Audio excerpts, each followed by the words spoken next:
Hello guys, আসসালামু আলাইকুম। আমরা এসে পড়েছি ডমিনোজে, যেটা বাড্ডার কাছে। এক্স্যাক্ট লোকেশন দিতে গেলে ব্র্যাক ইউনিভার্সিটি আছে তার পাশে। এখন আমরা অর্ডার দিচ্ছি। আমরা পিৎজা আর এটা নিয়েছি। এখানের ভিউটা অনেক সুন্দর।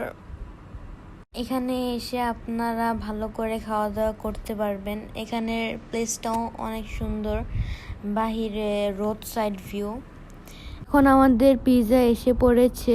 আমি সবাইকে ট্রিট দিয়েছি, আমার মা, বোন, সবাইকে, আর ভাইয়া ছিল। এখন আমরা পিৎজা টেস্ট করব। ভাইয়া রেডি হচ্ছে খাওয়ার জন্য। এই যে এখানে পেপারনি পিৎজা, আর এখানে chicken pizza, chicken spicy pizza. দেখতে খুবই সুস্বাদু আর লোভনীয়। এই যে আমি রিভিউ দিলাম, অনেক মজা পেপারনি পিৎজা। আর এখানে লাভা কেকটা আছে, এটাও অনেক মজা, আপনারা ট্রাই করতে পারেন এসে।